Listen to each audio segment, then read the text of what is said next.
क्या माइंडसेट होना चाहिए, मार्केटिंग में क्या चीज़ें होती है जो वर्कआउट करती है, स्ट्रेटजी वाइज क्या है। Writing a book is not a journey that you can leave alone. फिर मैंने सोचा कि 50 केस स्टडी अगर मैं आज पढ़ती हूँ मुझे अभी याद रहेगा। अगर आप मुझे 3 मंथ्स के बाद बोलोगे तो शायद मैं तुरंत रिकॉल न कर सकूँ 5 सेकेंड में। उसके लिए मैंने माइंड मैप बनाया है। हर एक चैप्टर में आपको एक माइंड मैप मिलेगा। तो B2C आपके काम का है तो आपको पहले वो 7 स्टोरी पढ़नी चाहिए, वो माइंड मैप पढ़नी चाहिए एंड देन वो आप रिवाइज कर सकते। अंकुर वारी को फर्स्ट पर्सन थे जिन्होंने मुझे रिव्यू दिया। First of all I would recommend कि आप सबसे पहले ये देखो कि आप क्रिएटिव हो कि आप एनालिटिकल हो। ये एक बहुत इंपॉर्टेंट यूएसपी है क्योंकि अगर आप बुक लेते हो एंड वो स्कैन करते हो तो आपको वो 15 टेम्पलेट्स सारे मिलेंगे जो आप डाउनलोड भी कर सकते हो, शेयर भी कर सकते हो एंड अपने बिजनेस में यूज करके एक्चुअल में आप विन कर सकते हो। Founders, IT professional, CMOs, strategist who understand multi channels। तकरीबन 2005 के अराउंड एक नई इंडस्ट्री इमर्ज हुई। मार्केटिंग सेगमेंट जैसे कि एडवर्टाइजिंग हो या फिर सेल्स हो, ये बहुत सालों से इवॉल्व होने वाला एक स्ट्रक्चर है और इसमें एक न्यू डिजिटल मार्केटिंग इस सेक्टर का इजाद हुआ अप्रॉक्सीमेटली 2005 के अराउंड। जब गूगल, फेसबुक इन जैसे नए नए प्लेटफॉर्म्स आए तो उनसे जुड़े हुए लोगों तक पहुंचने के लिए एक अलग से एडवर्टाइजिंग की प्रक्रिया चालू हुई और इसमें डिजिटल मार्केटिंग शुरू हुआ। गए 20 सालों में डिजिटल मार्केटिंग अलग अलग तरीके से इवॉल्व होते गया एंड ये देखने वाले, इस इवोल्यूशन को देखने वाले बहुत कम एक्सपर्ट्स आज मार्केट में हैं। आज हमारे साथ बात करने के लिए आई है श्रद्धा अग्रवाल जी, जो गए 15 सालों से इसी फील्ड में काम कर रही है। उन्होंने आज तक कई MNC कंपनीज में डिजिटल मार्केटिंग सेक्टर्स को हैंडल किया है। उनकी खुद की एजेंसी भी है और एज एन एजेंसी ओनर अलग अलग सेक्टर्स में डिजिटल मार्केटिंग कैसे यूज की जाती है, इसको एक्सेल कैसे किया जाता है और इससे अच्छे स्ट्रक्चर्ड वे में इफेक्टिव रिजल्ट कैसे लाया जाता है, इनके बारे में इनका बहुत ज्यादा अनुभव है। तो आज हम बात करेंगे श्रद्धा अग्रवाल जी से, क्योंकि आज वो हमारे सबके लिए लेके आई है एक नया बुक जो थरली डिजिटल मार्केटिंग कैसे इवॉल्व हुई है, उसमें क्या है, कैसे चलता है और आप इसको इफेक्टिव कैसे यूज कर पाए, इसके बारे में ये बुक बात करती है। बुक का नाम है 50 विंस एंड 50 लेसन्स, जिसमें केस स्टडी वाइज उन्होंने बहुत बारीकी से डिजिटल मार्केटिंग को लोगों के सामने रखा है। तो चलिए आज का पॉडकास्ट शुरू करते हैं एंड श्रद्धा अग्रवाल जी से जानते हैं कि डिजिटल मार्केटिंग में अब नया क्या होने वाला है। Welcome to the podcast Shraddha ji. Thank you, Rohan, for all long and elaborated ones. It was a great. Thank you so much for the intro. Thank you so much. So Shraddha ji, आप 15 साल से इस इंडस्ट्री में काम कर रहे हैं। आप बहुत सारे नामचीन बड़ी MNC कंपनीज के साथ आपने काम किया है। तो ओवरऑल मुझे पहले तो आपके बारे में जानना है, आप इस इंडस्ट्री में आए कैसे? Right. Before that, the industry, मैं कहाँ से हूँ? So I am basically from Raipur, Chhattisgarh. 2022 years I was there. I have done BSc and so many things there. After that, I have done my MBA from Indore. After few corporate years, I have done MBA, corporate MBA from the IIM Indore also. Oh wow! So that teased me how we can leverage our knowledge, real time stories into actual business to create a result. So this all thing really helped me a lot. When it comes to more journey, then when I started my career, I've started mostly with the Kelsoft 2014. Before okay. that, I was working with a few company. I have worked in South Africa, Delhi, Raipur, and then Pune. But oh when I started in Pune, then Kelsoft was my first company. Then after that, Tavishka and now JP Morgan have acquired that company.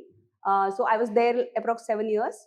Wow! 7 years 7 years in in one Tavishka. Organisation, that is an amazing thing. So उसमें बहुत सारी internal learnings भी आपने Correct, देखी होंगी। correct.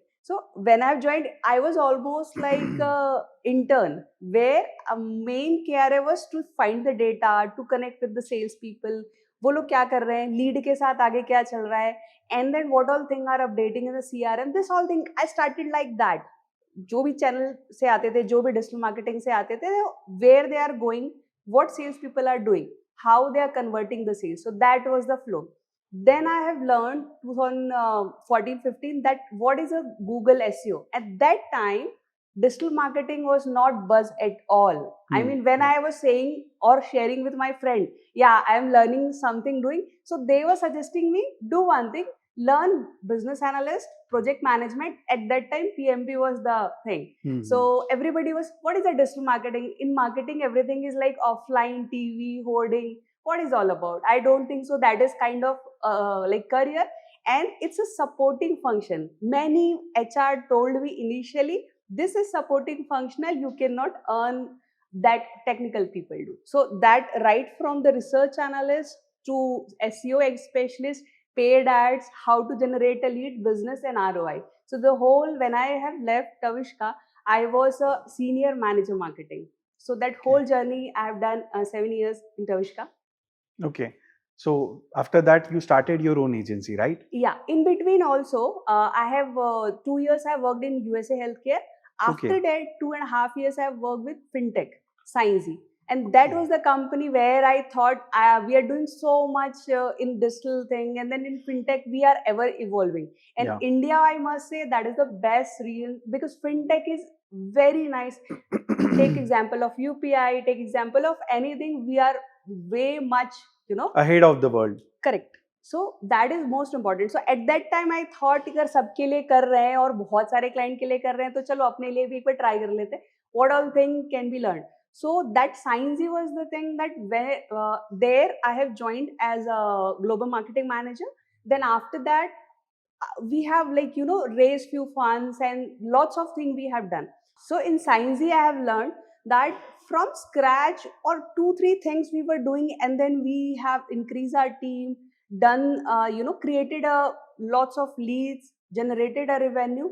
Then I thought, yeah, in this that 12-13 years I have worked only like 6 industries, and now after that thing or in my agency that I have a 20 plus industry in 2 years. So I have a greater perspective. So that was the reason I want a better exposure, growth, and understanding how this whole landscape works. It's not about one industry, one client, one geography. It was about how actually it works. Okay, So great. that was the journey. Amazing. So how many sectors have you, worked till now? So 25 to 30 sectors I have already worked. Okay, okay. Right from the cloud migration to fintech, to travel industry, manufacturing, and so on. And according to you, what are the best sectors an agency owner should work in?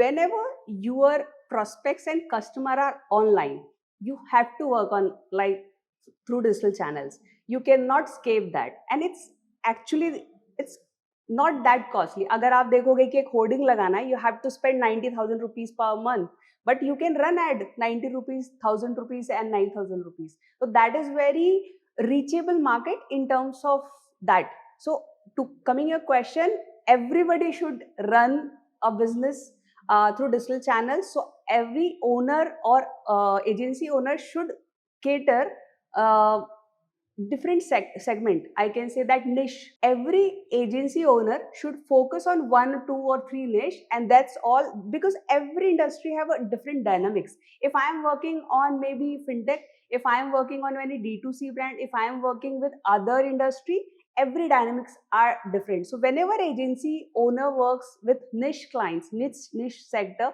or geography, that usually works because they know how people behave when they see the ad, how they are interacting, what is the buyer persona, how the interaction is going on, where bounce rate is going up, where the engagement increasing. So this all spectrum matters a lot. So there is always this conflict with agency owners or people who have just started their agencies, or who are now they are at their third or fourth year in digital marketing, and now they have wanted to become a specialist. They always think of this one question, that I should join this kind of a sector, or I should cater this kind of a client. So according to you, every sector is a good sector, considering you should be much more interested in that, and you should build your expertise in that sector only, right? Right. So to answer your question, it depends what you like. If you are a storyteller, go B2C. If you are a system driven, go B2B. If you want someone, the community builder, where you want to build a community, share something, sell something, then go D2C, because D2C story sells. In B2C, whenever story or nostalgic or some moment, whenever you are able to create, that sells. And B2B, there are lots of systems, so many people, $40,000 or such kind of budget, they take time. So it depends where you feel comfortable. Okay, great. That is an amazing insight which we got. Now let's come back to the book. And this is an interesting name, 50 Wins and 50 Lessons. Can you please elaborate on that? Right. So when I was, researching about this, and I have read so many marketing books, whenever I have seen what is SEO, what is that. I don't want to write on any theoretical topic. I just want to write about how, if you are the student or IT professional or founder or marketing strategist, then how and why you should read that book. Yeah. That the question was in my mind, and I understood that theory book are available, and we are in AI era, everybody can type and search. Yeah. I'm not required to what is the definition of that. So practical thing. Now what is practical thing I can show? Because in one company, one sector, or anywhere, any geography, one thing will not work at all. Multi-channel will always work. It depends how your customer, how your persona are behaving through that ad, through that SEO. That is something is very crucial. Correct. Then I thought, let's take examples. And when we say examples, then case study are the best way, because we as a human are storytellers. And as a storytellers, we want to craft a story. And how case study story I have crafted is, every case study have a structure. Who, that means company, what challenges they were facing, what they did, and what was the result. And the best part, what you can learn for your business to implement from that. So that all things are from the one case. And most important, which I have learned last 15 years, and I have read 800 to 900 case study for this book. Every case studies have my perspective. Okay. So that you'll not get on Google, because that is something what I have learned from this book, from this research when I was writing this book, and last 15 years working 400 500 clients. And now that is something is not a black or white. It will always have this is something happened, they have tested, and because of that something happened. Correct. And this happened, so you can replicate in your business, because that is the sector. And one more interesting thing, whenever you want to read the book, so अगर आप B2C के founder हैं या take founder है जो कि B2B या D2C के हैं, आप डायरेक्टली उस चैप्टर में जा सकते हैं. उस चैप्टर में जो भी चीजें हैं, because every chapter have their own perspective. If I am taking example of SEO, so SEO का one part in one story, second part is second story. So geography wise there is a segmentation, topic wise there is a segmentation, chapter wise there is a segmentation. Oh wow. So that I have covered Indian mostly, and so many Indians case study, because when I was researching, there were very few case study which is written for India. Whatever homegrown brand are there, they was less as compared to global. So I wanted to mix 50-50%. So global is 50% and India 50%. मैं भी इसमें बहुत बार struggle करता हूँ that when I wanted to take any kind of, जैसे algorithm change होता है या फिर कुछ नया आता है मार्केट में रिगार्डिंग डिजिटल मार्केटिंग, तो उसका perception according to the Indian market, Indian psychology, वो नहीं होता. बहुत बार फॉरेन के कोचेस, फॉरेन के जो कंसल्टेंट है, वो उसके बारे में वीडियोस तो बनाते हैं कि this is the update which is there in the market, और इसके रिपरकशंस मार्केट में ऐसे हो गए, या फिर आप इस तरीके से करो, जैसे नील पटेल हो गया या फिर ये हो गया. But when they are talking about customers, they global या यूएस कस्टमर्स के बारे में या यूरोपियन कस्टमर्स के बारे में वो सोच रहे हैं. राइट. वेयर एज की Indian customers, Indian brands, Indian users कुछ अलग ही लेवल पे उनको चीजें लगती है. करेक्ट. फॉर एग्जाम्पल हमें सबसे सस्ता नहीं चाहिए. करेक्ट. बट हमें बजटेड चाहिए. करेक्ट. ये वाला जो है, जो नैनो के साथ हुआ कि वो सबसे सस्ता है, तो वो नहीं बिका, वो नहीं चाहिए. बट सेकंड इन लाइन जो शेवरलेट की गाड़ी थी वो सबसे ज्यादा बिके बिकॉज वो बजटेड थी। Right right. तो ये जो चीजें है जो इंडियन हम्म। कॉन्सेप्ट इंडियन माइंडसेट की वजह से चेंज होती है, राइट। तो इसके बारे में जेन्युइनली बहुत कम केस स्टडीज आज मार्केट में करेक्ट। अवेलेबल है। Agree agree 100%। So the same case study जो मैंने लिखी है बुक में, वो है paper boat. Okay. Nostalgic moment when we were kid. हम सबको याद होता है, हम जब छोटे थे तो पानी बहता होता था, हम पेपर में फोल्ड करके एक बोट बनाते थे एंड देन वो हम उसको ऐसे प्ले करते थे। Now that moment, that memory paper boat have used, and इसमें बुक में वो केस स्टडी मैंने इंक्लूड की है। They said that punchline nostalgic moment in pouch, and उसके पीछे जो भी उनका पैकेजिंग था, ड्रिंक किसके साथ compete कर रहा है, coca cola, Pepsi, but Indian बहुत ज्यादा इमोशनल है कुछ चीजों को लेके, अपने चाइल्डहुड, इंडियन, दैट स्पिरिट, वो देशभक्त, that all thing are like we are crazy about. So they monetized on that. उनका जो भी पैकेजिंग था, अगर आप आज भी देखेंगे तो जितना ड्रिंक इंपॉर्टेंट है या जितना ड्रिंक का जो फ्लेवर है, मोर देन दैट हम बहुत बार उसके मैसेज को पढ़ने के लिए वो ड्रिंक लेते हैं या भी कनेक्ट कि ठीक है paper boat is something. So that they played on the emotional branding. वो बहुत ज्यादा इन्वेस्ट नहीं किया उन्होंने, कोको कोला के जैसे उन्होंने एड नहीं किया, मिलियंस बिलियंस मार्केटिंग में भी खर्च नहीं किया, but they played with the Indian psychology that they need to recollect the memory what they have already spent in childhood. Correct. So that is very moment marketing, I can say. That was the point where the sales was up when they have launched this campaign. Correct correct correct correct correct. वो बहुत ही आपने सटीक और बहुत अच्छा example दिया paper boat के बारे में।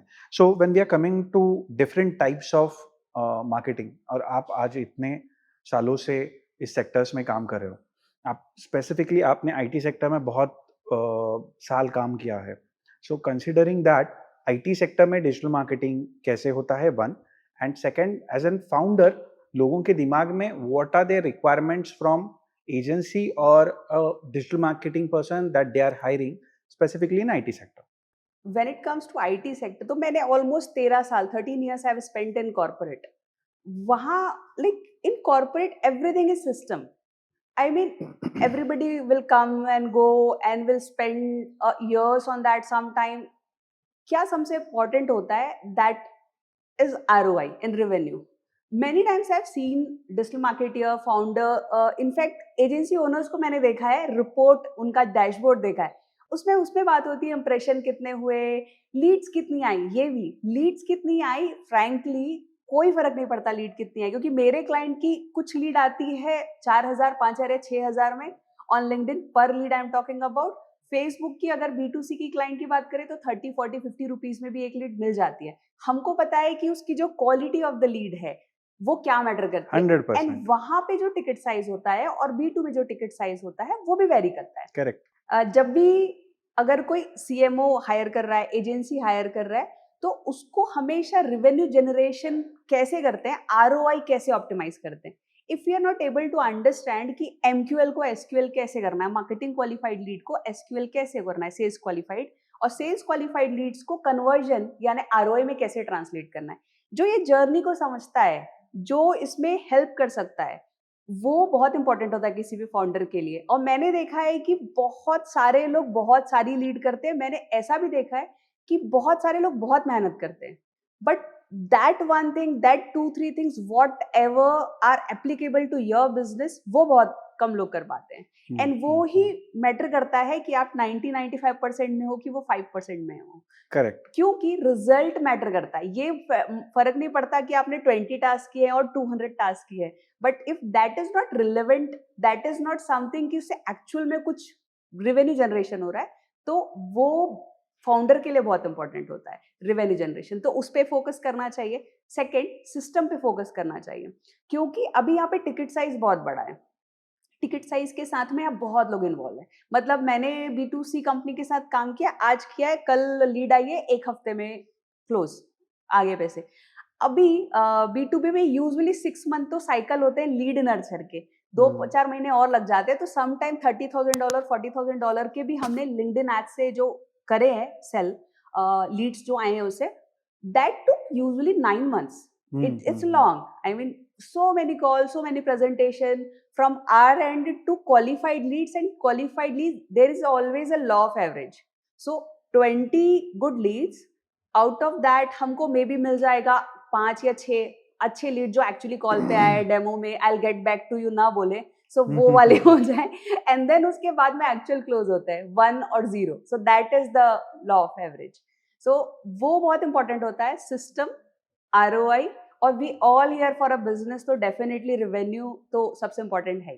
Correct correct correct. सो मुझे एक क्वेश्चन था कि हम जब B2B और IT सेक्टर्स के बारे में बात कर रहे हैं, तो यहाँ पे ओवरऑल ऑर्गेनाइजेशन स्ट्रक्चर कैसे होता है, स्पेसिफिकली डिजिटल मार्केटिंग को कंसीडर करते हुए, एंड क्या एक्सपर्टीज लगती है to get into this IT sectors as a expert digital marketers or as a newcomer digital marketer or an experienced digital marketer and as an agency to get connected with them.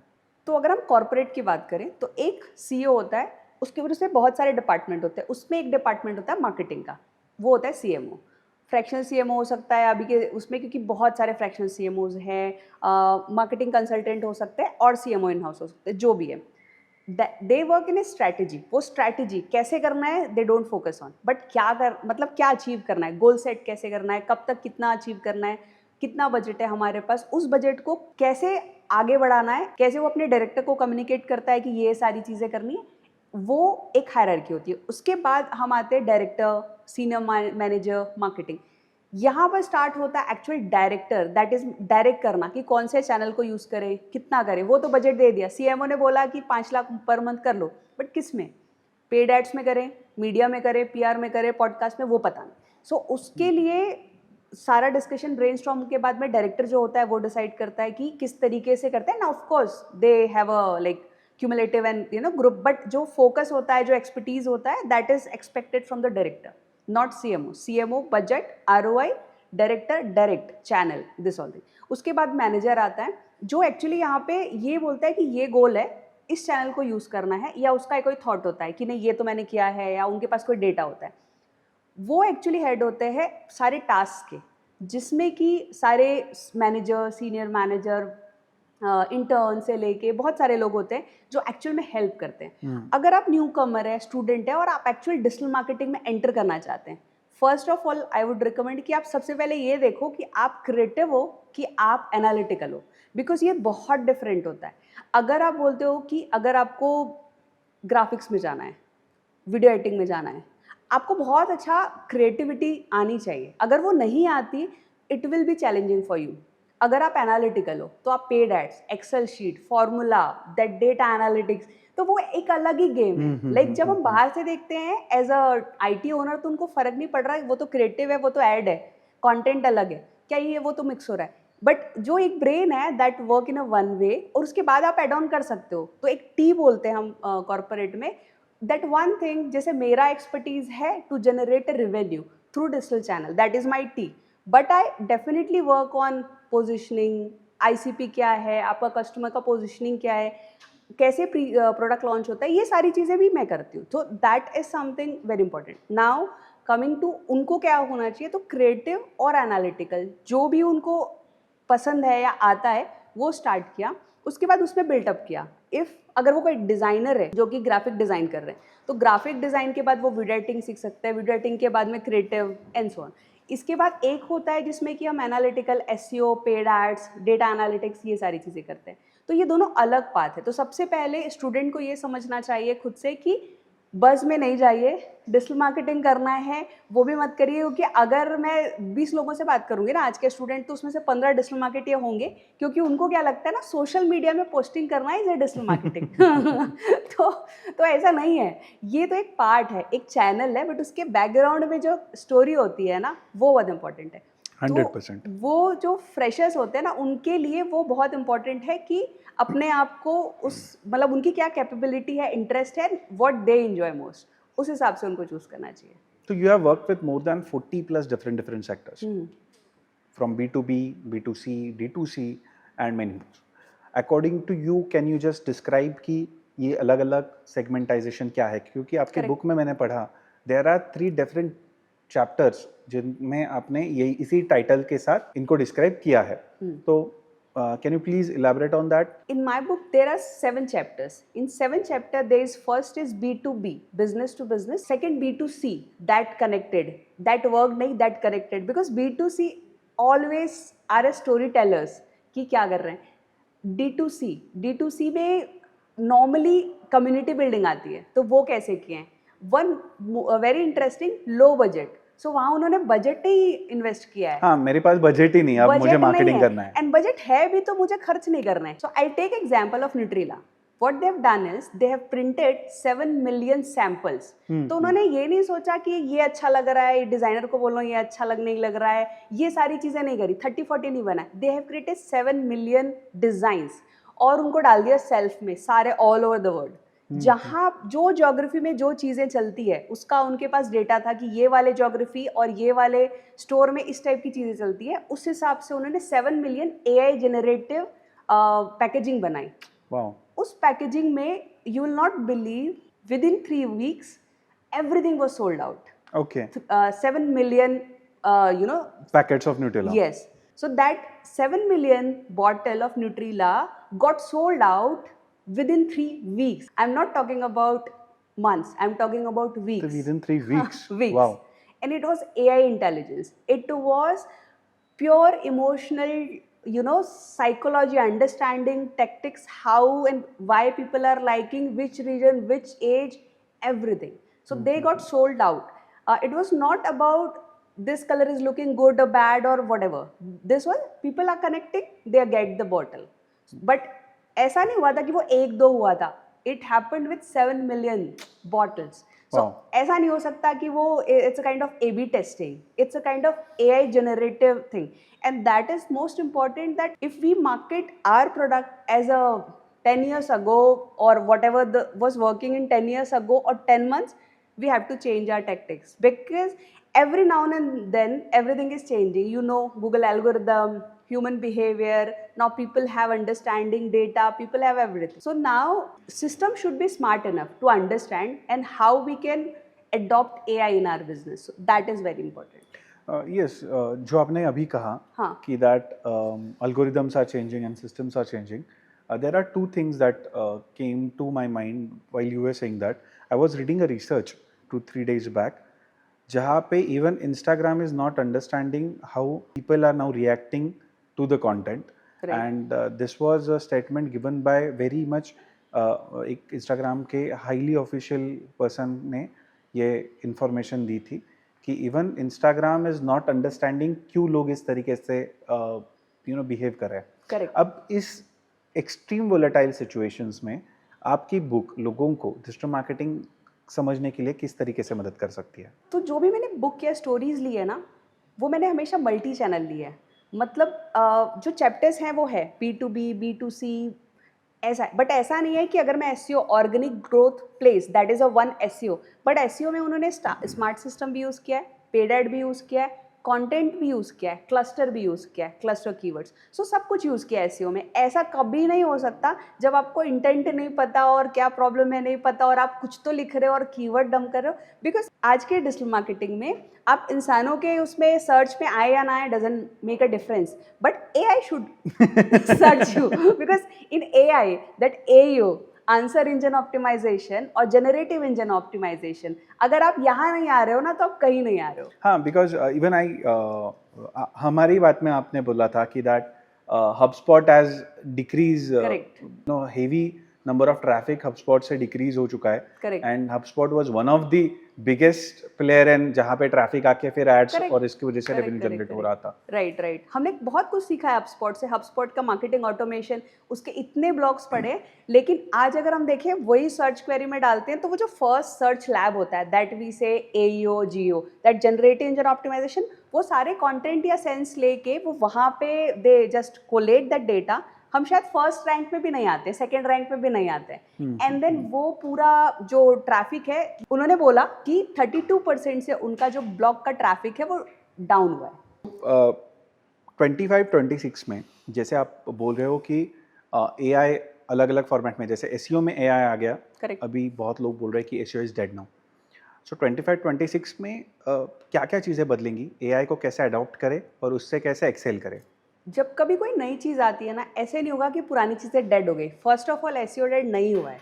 Basic जो Meta content, Meta title, या आप कैसे all tag कर रहे हैं, schema में क्या डाल रहे हैं, स्ट्रक्चर डेटा क्या होने वाला है, ये 4-5 चीज़ें तो आपको सोचनी है। करेक्ट। एंड कौन से कीवर्ड को डालना है, आपका यूज़र इंटेंट क्या होगा, आप उस प्रोडक्ट, जो आपका प्रोडक्ट है, जो प्रॉब्लम है, उसके बीच का जो गैप है, वो ये कीवर्ड है। गूगल जो है ना, एक टाइम पे 1 बिलियन पेजेस को सर्च करता है, 30 सेकेंड 1 मिनट में इतने पेजेस।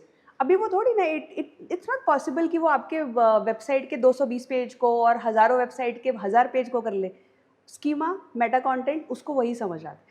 अभी अगर आपने ये सही सेट नहीं किया, आप एईओ जीओ कर ही नहीं सकते। तो ऐसा नहीं है कि वो खत्म हो गया है, it's dead, it's not dead at all. Actually it matters most, because आप बेसिक अगर अच्छा नहीं कर रहे हैं तो वो एईओ करेगा ही नहीं अडॉप्ट। मतलब answer engine optimization, if I type any question जो आपसे रिलेटेड है, आपके कस्टमर या प्रोस्पेक्टिव से रिलेटेड है, दैट कीवर्ड, आप आने ही वाले नहीं उसमें। बट अगर आप उस यूजर इंटेंट को समझते हो एंड उस कीवर्ड को आपने स्ट्रक्चर डेटा में डाला हुआ है, स्कीमा में, चांसेस बढ़ जाएंगे कि आप वहाँ पे आंसर इंजन ऑप्टिमाइजेशन में भी आ सको, इनफैक्ट गूगल के भी सर्च लैब में आ सको। इसके लिए एसईओ होना बहुत इंपॉर्टेंट है। तो अगर हम इस कैसे काम करना है या आगे 26 में, तो डेफिनेटली एसईओ के बेसिक बहुत अच्छे होने चाहिए। उसके बाद मैंने जैसे अभी पॉडकास्ट में पहले भी बोला कि आप, if you are not discoverable by human, it's okay, but you have to be discoverable by AI. वो आप स्किप नहीं कर सकते। अभी हम पेड एड्स में आते हैं। तो पहले पेड एड्स होता था कि गूगल ऐड लगाया, फेसबुक ऐड लगाया, लिंक्डइन एड्स हुआ, आपने कुछ सेट किए, ए बी टेस्टिंग कर ली, हो जाता था। Now system should be smart कि आपका रीमार्केटिंग कैसे करना है, रिकनेक्ट कब करना है, क्यों करना है, उसका मैसेजिंग क्या होना है। बिकॉज अभी अटेंशन स्पैम बहुत कम है। तो अगर मैं वही ऐड दिखा रही हूँ, पहले वाले को भी और थर्ड टच पॉइंट को भी और 8th को भी, वो नहीं होगा कन्वर्ट। तो अलग अलग टच पॉइंट्स में आपके अलग अलग मैसेजिंग जाएंगे। तो स्मार्ट सिस्टम में अगर कोई वर्क कर रहा है पेड एड्स में, वो हमेशा वर्कआउट करेगा। स्मार्ट सिस्टम होना चाहिए जिसमें कि वो MQL SQL को किस तरीके से सेग्रीगेट कर रहा है, SQL से कन्वर्ट कैसे हो रहे हैं। लीड बहुत सारे आ गए, will not help you, but वो लीड आने के बाद एक्चुअल में आप क्या करते हो उसके साथ, एंड उससे कितने बार आप सिस्टम में, अगर आपका सेल्स का जो टीम मेंबर है वो चेंज हो गया है या वो एक और लेवल पे लीडरशिप रोल पे चला गया है, उसने पूरा प्रॉपर केटी दिया है क्या, उसका कोई सिस्टम है क्या, CRM सच में फॉलो कर रहे हैं कि एक टूल लेके डेस्कटॉप में रखा हुआ है। क्योंकि मुझे भी पता है, जैसे आप ऑलमोस्ट 10 ईयर से एक इतनी बड़ी एजेंसी चला रहे हैं और आपको भी बहुत एक्सपीरियंस है, तो आप भी अगर शेयर करना चाहें कुछ की performance marketing, because you are expert in B2C, जिसमें कि मेटा में आपने बहुत सारे चलाए, तो व्हाट इज़ योर एक्सपीरियंस कि किस तरीके से लोग करते हैं, क्या गलतियां करते हैं और क्या चेंजेस आ रहा है? मुझे जो मेजरली लगता है ना, अब क्या हो रहा है, बहुत सारे B2C चैनल्स में जब हम मेटा को यूज़ कर रहे हैं, मेटा बहुत अलग तरीके से रिएक्ट कर रहा है इन दिनों। Correct. So there is one thing called ugly ads. गए 4 महीनों से ये चीज़ बहुत ज़्यादा प्रमोट हो रही है। अगर आपको ध्यान में होगा तो इन 2018 या 19 के अराउंड जो एल्गोरिदम सेट हुआ था, उसमें 20% टेक्स्ट एंड 80% इमेज था। करेक्ट। उसके उन्होंने वो बनाया था URL, you have to upload and check कि ये राइट। सो उसके अकॉर्डिंगली ऐड रिजेक्ट भी होता था और ये होता था। Yes. नाउ लास्ट 4 मंथ से अगली एड्स करके एक सेगमेंट पूरा चालू हो चुका है, जहां पे आप भर भर के कंटेंट डालो। करेक्ट। जैसे वो DTP ऑपरेटर करते हैं ना बिलबोर्ड्स के साथ, Right. वैसा आप पूरा भर भर के कंटेंट डालो और उसमें इंक्वायरी जनरेट हो रहा है। Right. So there was one client few days back, like 2 weeks back, there was one client of mine who was expert in Facebook ads also.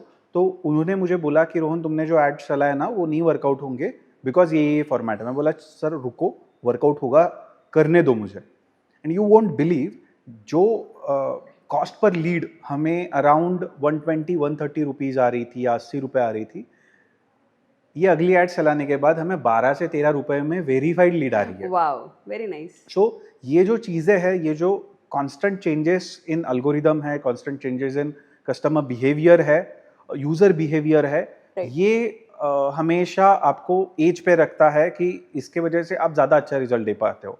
And this is the only one thing that is mattering a lot. Correct. कि आप क्या देख रहे हो। Second thing, अब जैसे हो रहा था कि पहले आप इन्फ्लुएंसर मार्केटिंग करोगे बिकॉज उसके फॉलोअर्स है तो वो देखेंगे और आपका ब्रांड बढ़ता है। लास्ट 6 से 8 महीने में जिस तरीके से एल्गोरिदम चेंज हुआ इंस्टाग्राम का, now every single account which is a creator account उसको उतना ही वैल्यू मिलता है जितना Correct. किसी 50K या 1 मिलियन Correct, 1.5 मिलियन वाले correct, को correct, मिलता है. correct. सो अगर पहले 6 घंटे आपने उस पर जान लगा दी, Right. पहले 6 घंटे का एनालिसिस आपका बहुत परफेक्ट है कि एक रील जाने के बाद पहले 6 घंटे में क्या हो रहा है मेरे Right, रील के right. साथ, और उसमें अगर आप इम्प्रूवमेंट कर रहे हो जो मेटा ही खुद बताएगा. Right. अगर आप मेटा को पूछो कि ये मेरा रील है, ये हुआ था, Right. ये पोस्ट हुआ था, अब बताओ. इसका क्या करना Right. पड़ेगा, इसमें क्या कमी रह गई, Suggestion. हाँ, तो वो खुद सजेशन दे देता है Correct. वो केसेस में. तो वही चीज है जो बहुत चेंज हुई है आजकल, स्पेसिफिकली पीपीसी में हो गया या फिर ऑर्गेनिक मार्केटिंग में हो गया.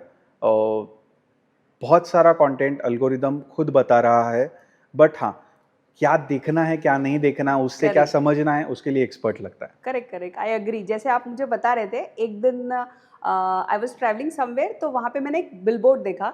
उस पर कंपनी का नाम लिखा था, I will not take that name. वो इंश्योरेंस की कंपनी थी और उस पर टर्म एंड कंडीशन करके ऐसा लिखा हुआ था कि अगर मैं जूम करके भी देखूँ ना, वीवो X200 में से जूम करके तो भी नहीं दिख रहा था वो क्या लिखा है. तो आई वाज अज्यूमिंग कि ये ऐसा क्यों कर रहे हैं कि बस कंपनी का नाम है वो पूरा ऐसे, और उसके नीचे में एक लाइन लिखा था term and condition you never read. तो मुझे बाद में लगा ओके, वो चाहते हैं कि हम ना पढ़ सके उसको. लेकिन मेरी क्यूरियोसिटी, फिर मैंने उसको गूगल किया, मैंने उसका मार्केटिंग कैंपेन के बारे में पढ़ा और मुझे वो अभी भी याद है 6 महीने के पहले का. तो दे वर्क दा, जो उनका काम था वो हो गया, मुझे याद है उनकी टैक्टिक्स. और ये बहुत इंपॉर्टेंट है कि उन्होंने कैसे कनेक्ट किया, मेरा तो अटेंशन ग्रैब किया. क्या खराब मार्केटिंग कॉपी है, क्योंकि आई सेड कि वो अगली कॉपी है, हाँ. अच्छा नहीं है जैसे आपने बताया. लेकिन जब मैंने उसके बारे में पढ़ा तब मुझे समझ आया. उसमें लिखते थे अगर कि टर्म एंड कंडीशन कोई नहीं पढ़ता तो बड़ा बोरिंग होता. लेकिन उन्होंने सच में ऐसा लिखा कि सब like it was not readable at all, और वो वर्क किया. बहुत सारे लोगों ने उसके बारे में बात करी. सो इस टाइप की जो चीज़ें होती है ना, sometime attention grabbing is the thing. Because आज हम बोलते हैं कि 3 सेकेंड 4 सेकेंड का स्पैन है, बिकॉज हम स्क्रॉल किए 3 सेकंड में हमको पसंद आया, maximum 7 second if you have more patience. 7 second का तो कोई नहीं रुकता. करेक्ट. तो अगर उसमें आपने अटेंशन ले लिया तो अभी आप पूरा 30-35 सेकंड आपको कोई देखने वाला है, नहीं तो फिर कोई नहीं देखने वाला. फिर वो फिंगर अप. सो जैसे आपने क्वेश्चन पूछा था कि जैसे B2B में क्या चल रहा है, B2C हमने कवर किया. D2C में पहले क्या था, अब क्या. तो पहले क्या होता था, if I have launch some product, मुझे वेबसाइट बनानी है, शॉपिफाई में एक वेबसाइट पे बड़ी सारी मुझे प्रोडक्ट डाल देने हैं, थोड़े से रहेंगे व्हाटएवर. तो जो भी प्रोडक्ट है वो लिस्टिंग करना है, ऐड चलाना हो जाएगा. अब ये वर्क बिल्कुल नहीं करता और ये फ्यूचर में बिल्कुल वर्क नहीं करेगा. एक शूज स्निकर 1 लाख में बिक सकता है, 10 लाख में बिक सकता है, और एक शूज़ जो है वो 2000 रुपीज़ में बिकता है, 200 रुपये में भी बिक सकता है. It's all about community building. वो जार्डन का या वो Nike just do it campaign, उससे इतना ज़्यादा बूस्ट मिलता है कि आप एक कम्युनिटी को बिलोंग करते हो और उससे बहुत सेल्स होती है. कोई सा भी D2C प्रोडक्ट ले लो, कोई ना कोई एक स्टोरी होगी, कम्युनिटी होगी, व्हाट्सअप टेलीग्राम में कुछ ना कुछ चल रहा होगा और उससे सेल्स आती है. सो ये बहुत ज़्यादा इंपॉर्टेंट है कि पहले ना प्रोडक्ट के बारे में बात होता था, अब community, emotion, how they are engaging, what value they are deriving, ये सारे बहुत इंपॉर्टेंट है. और उनको ना एक बिलोंगिंगनेस होनी चाहिए. तो अगर 226 में देख ले, हम AI में जितना भी रह ले बट हैं तो हम ह्यूमन ही. तो एज अ ह्यूमन हमको बिलोंगिंगनेस चाहिए. जैसे हम पुणे में रहते हैं, पुनेरीज भी से, हम ऐसे बहुत सारी जगहों पे जाएंगे, इंडियन भी है, तो हम कहीं बाहर जाए हिंदी सुनने से हम हमेशा पीछे मुड़ के देखें, अरे कौन है हिंदी बोल रहे हैं. तो हमेशा ये बिलोंगिंगनेस जो होता है ना, वो बहुत इंपॉर्टेंट होता है. सो ये D2C का बहुत मेजर फैक्टर है, जो लोगों को लगता है कि नहीं कम्युनिटी एक है और उसे तुरंत नहीं आएगा इफेक्ट, लेकिन लॉन्ग टर्म पे बहुत अच्छा इफेक्ट पड़ता है और एक्चुअल में प्रॉफिट होता है. अगर कम्युनिटी बिल्डिंग सही से होती है, D2C ब्रांड बहुत बढ़ने वाला है. अभी हमने बात कर ली B2B, B2C एंड D2C. अगर हम आते हैं स्टोरी टेलिंग या low budget and high intent और हाई प्रॉफिट के बारे में बात करें, तो इमोशनल कनेक्ट बहुत इंपॉर्टेंट है. आप जो प्रोडक्ट को सेल कर रहे हो, जैसे स्टैनली कप ने किया था, उन्होंने एक अगली सा बहुत बड़ा बॉटल था, एक्चुअली उन्होंने बोला कि क्या बॉटल है, या कप प्लस बॉटल को मिक्स किया हुआ था, लेकिन बाद में कुछ इन्फ्लुएंसर ने वो पकड़ना स्टार्ट किया और मिलियंस में सेल हुए. Now my kid, like I have a 7 year kid, एक लबुबू टॉय है. बहुत ही अगली फेस टॉय, उसका टिथ भी बाहर निकला हुआ है. And you will not believe, my niece, my सन, उसके अलावा उनके सारे फ्रेंड्स तो उनको सबको कंपटीशन है कि आपकी जो सरप्राइजिंग बॉक्स है उसमें आपके पास पर्पल है, पिंक है, येलो है, ग्रीन है, ब्लैक, व्हाटएवर। सो वहाँ पे सोचिए कि उन्होंने चिल्ड्रन के बहुत सारी चीज़ें, जैसे कोई गेमिंग वाला है शॉर्ट्स या इन्फ्लुएंसर है वहाँ पर, तो पॉइंट ये है कि उन्होंने कनेक्ट कर दिया है किड्स से, और वो बहुत सारे सेलिब्रिटीज़ भी यूज़ करते हैं अपने पर्स में, अपने मोबाइल में 10 काइंड ऑफ की चेन, और उनका बिलियंस ऑफ सेल्स हुआ है। तो पॉइंट ये है कि वहाँ उसने मार्केटिंग ही नहीं करी है, लेकिन कुछ लोगों ने खरीदा, two women have bought that, और उन्होंने एक स्टोरी बनाई। वो एक्चुअली मैन्युफैक्चरिंग भी नहीं कर रहे हैं उसका, वो कहीं से और लेके आ रहे हैं, बट वो बल्क में खरीदा बहुत ज़्यादा, और उन्होंने स्टोरी बनाई, इंस्टाग्राम पर डाला, और वो वायरल हो गया। एक कैक्टस, डांसिंग कैक्टस हो गया, लबूबू टॉय हो गया, ये सारे जो है, and I can connect because I am a mom and I have a 7 years kid, I understand कि कैसे बच्चे उसको अडॉप्ट कर रहे हैं, एंड वो बहुत ही फनी भी होता है और बहुत सीखने की चीज़ होती है कि ऐसे कैसे इन्फ्लुएंस कर रहे हैं, देन वो उनको चाहिए होता है। सो ये भी बहुत इंपॉर्टेंट है। लो बजट है, doesn't make a difference, but आपकी जो स्टोरी, थॉट प्रोसेस, साइकी है ना, ये चीज़ 2026 और फर्दर बहुत चलने वाली है। अगर इसके बाद में हम एआई सिस्टम पे आए, तो एआई सिस्टम में जैसे पहले चैटबॉट की बात करें, तो पहले हम जाते थे, कॉल करते थे कस्टमर वन व्हाटएवर, सो वो सारी चीज़ें हटा के अभी चैटबॉट में 70-80%, चाहे रकस देख लीजिए अमेजन का, ईवा देख लीजिए एचडीएफसी का, वोक्सवैगन ने बहुत अच्छा यूज़ किया है इसका, बाटा ने किया। बाटा ने तो एक्चुअल में कौन से स्टोर पे किस टाइप के लोग, कौन सी साइज़ होनी चाहिए, मान्यवर ने इतना अच्छा उसमें एनालिसिस किया एआई सिस्टम का, जिसमें कि उनको पता है नागपुर की सिटी, रायपुर की सिटी और पुणे की सिटी, कौन से टियर 1, 2, 3 सिटी में किस तरीके से लोग, कौन सा कलर, कौन से फिट, अगर कोई है जहाँ पे बहुत 40-44 साइज़ लगता है तो उस टाइप के कुर्ते रखते हैं, उस टाइप के घाघरा रखते हैं। तो वो बहुत इंपॉर्टेंट है कि आप ऐसा नहीं कर सकती आप इन्वेंट्री वेस्ट कर दो, चाहे आप कितने बड़े भी प्लेयर हो।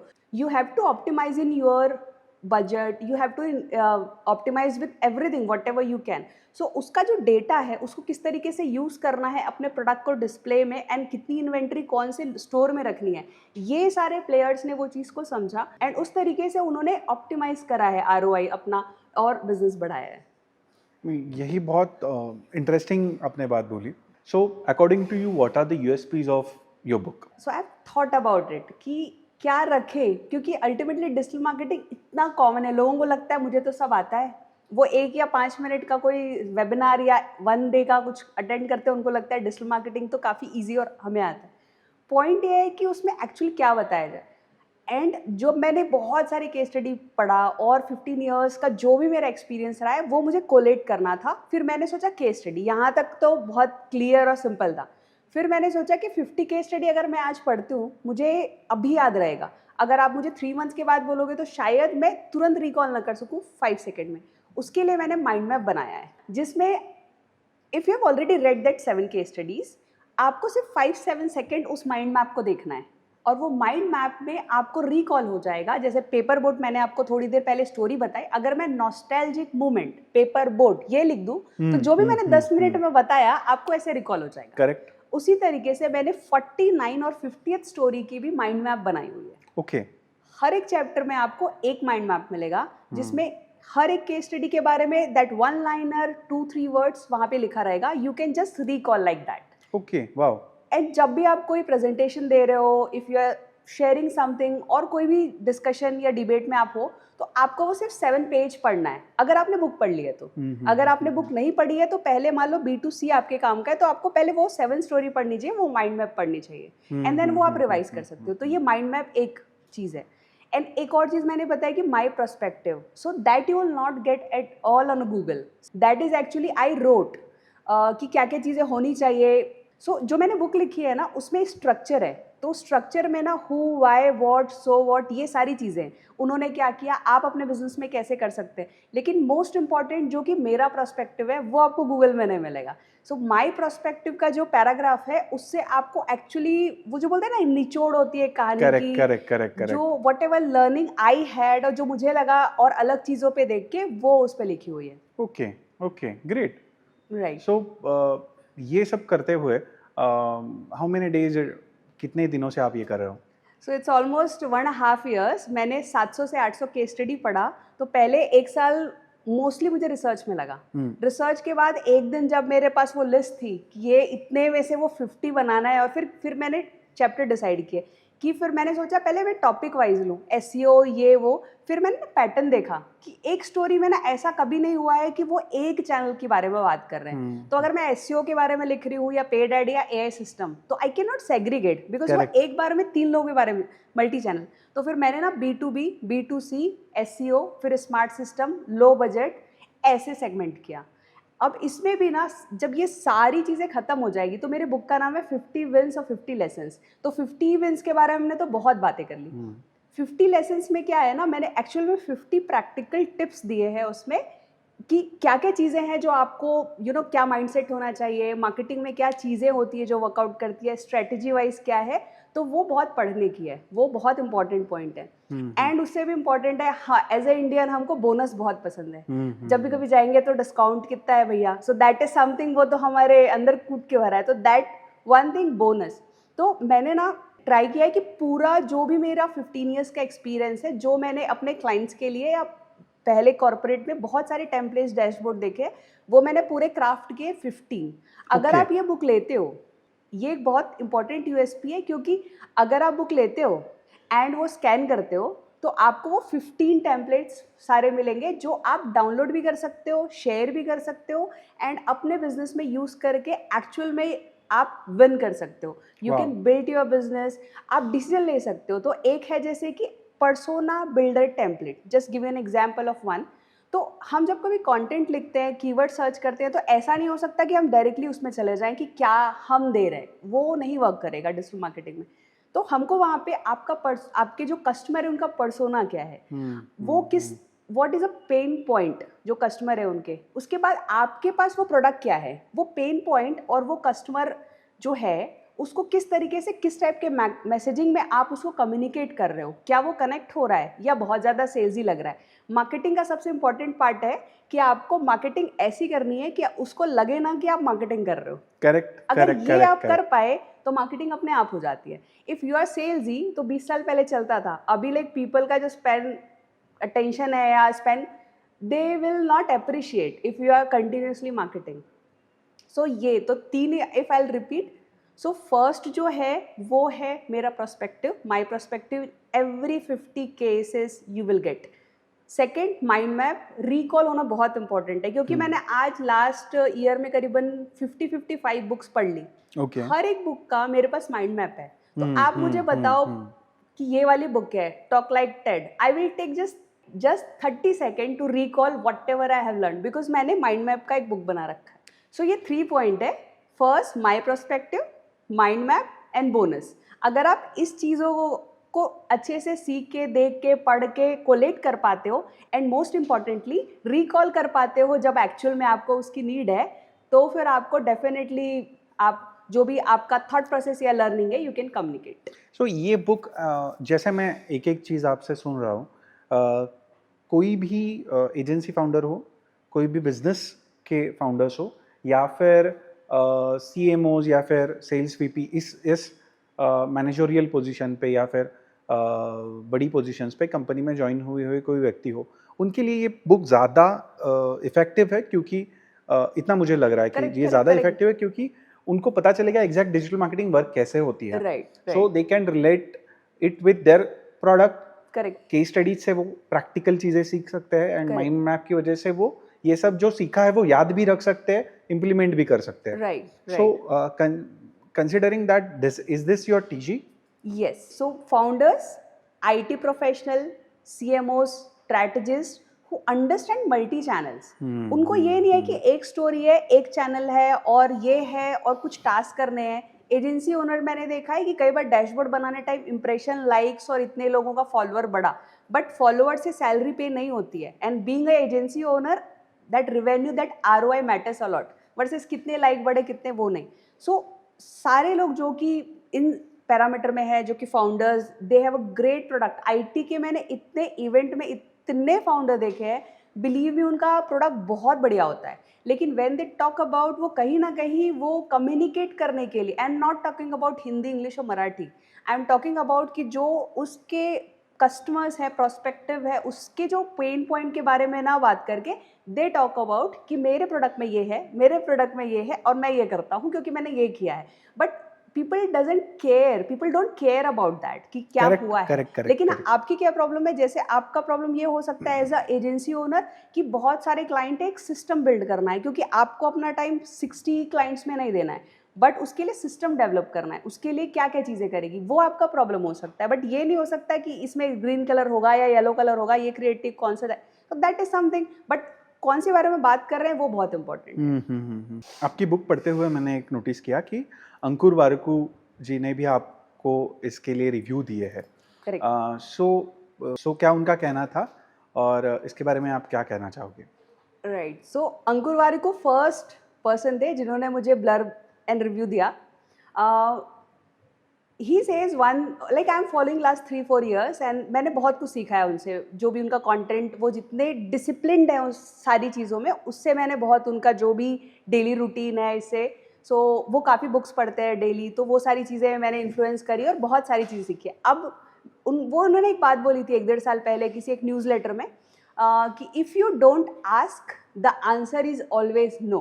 तो मैंने बोला पूछ के देख लेते हैं, and I was damn sure वो क्यों रिप्लाई करेंगे, like why he will reply and he might not have time, and मुझे श्योर था वो नहीं रिप्लाई करेंगे। बट जब उन्हें रिप्लाई किया, यू विल नॉट बिलीव कि 1 or 2 hours at that day I was thinking कि वो क्यों रिप्लाई किए। अच्छा, वो रिप्लाई कर दिए।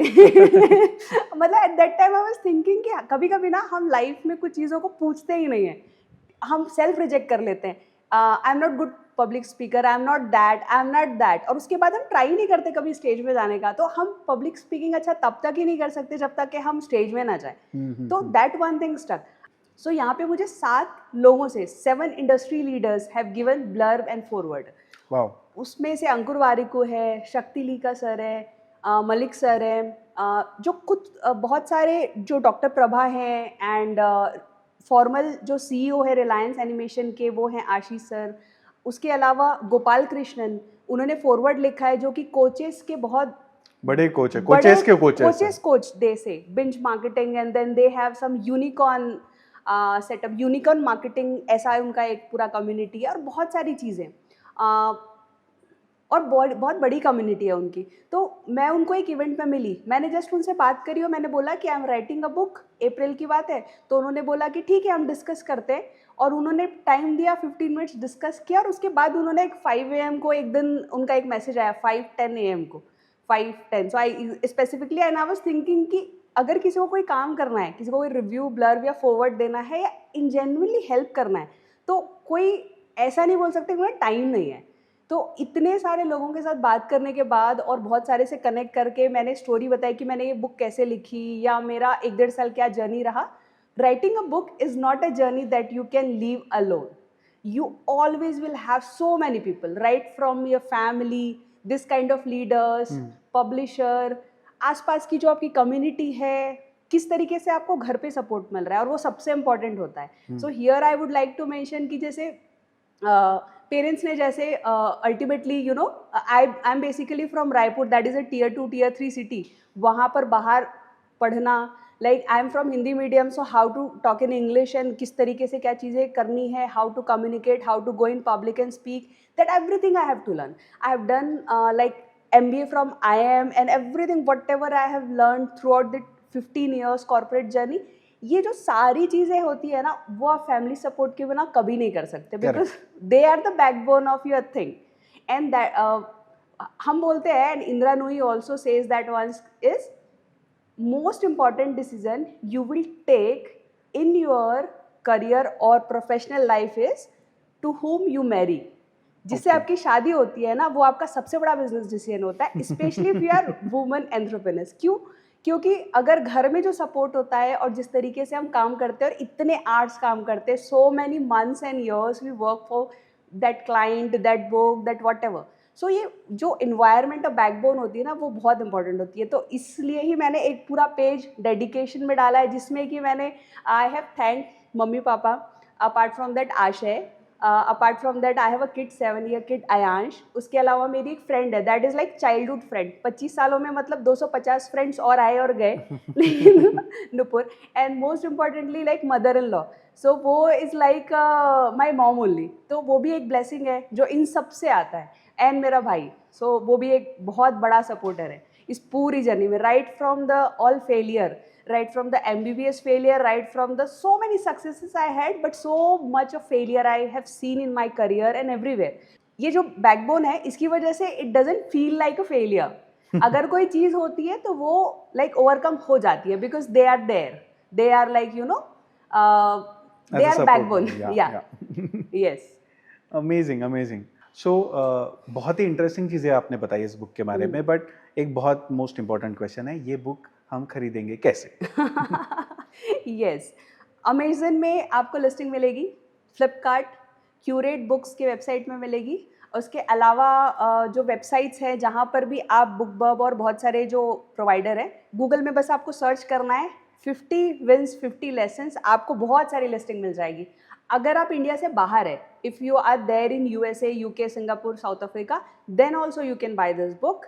You just need to log in whatever the Amazon did. So our publisher have a setup where they will make available that book on that particular geography. So that can be done. Shraddha ji, आपसे बात करके बहुत सारी चीज़ें सीखने को मिली, बहुत सारे एक्सपीरियंसेस जो आपने हमें बताया, बहुत सारी जो इन डिटेल चीज़ें आपने बताई, इससे 100% ये पॉडकास्ट देखने वाले बहुत लोगों को ज़्यादा फ़ायदा होगा। और अगले पॉडकास्ट में हम बात करेंगे in detail about other things in digital marketing, ये सेक्टर कैसे इवॉल्व हो रहा है, इस सेक्टर में आगे क्या हो सकता है। Till the time, thank you so much for coming on this platform. Thank you. Thank you, Ron, for inviting me. And one last thing I would like to say, when you see there is an infinity, when you see in my book, there will be infinity. What it means continuous learning. जब भी कोई काम आप करते हैं, आपको continuously सीखना बहुत इंपॉर्टेंट है, इसलिए मैंने इन्फिनिटी का साइन दिया हुआ है। एंड वो बहुत इंपॉर्टेंट है क्योंकि digital marketing is ever evolving landscape. अगर ये कोई भी काम हम आज कर रहे हैं वो 2 साल के बाद नहीं वर्क करेगी और 5 साल के बाद तो गायब हो जाएगी। So we need to learn as a agency owner, entrepreneur और फाउंडर। सो हमेशा हमको कंटिन्यू लर्न करना है, चीज़ें जैसे इवॉल्व हो रही है, बहुत सारी टेस्टिंग, बहुत सारी चीज़ें करने के बाद जो डेटा आता है उस हिसाब से हमको डिसीजन लेना है, सो दैट हम अपने बिजनेस में बहुत अच्छा कर सके। So I wish all the viewers कि आप कंटिन्यू लर्न करिए, all the best, and whatever decision you take for your business, which channel to use, how to generate a revenue, how to do this all thing, everything should be based on the data you have already, and system should be in the place. It cannot be a people driven system, it should be system driven system. Amazing. So that is the most important. So keep learning whatever it takes and keep growing. And I wish all the best for all IT founders, entrepreneurs and students also. If you are ready to learn new things, please read this book, and I have given my number also where you can scan, you can share your learning, and I will have some tools and few other things also in my repository I can share, and you can ask any question in that number. So happy learning, keep growing and keep connecting. Thank you so much. Thank you.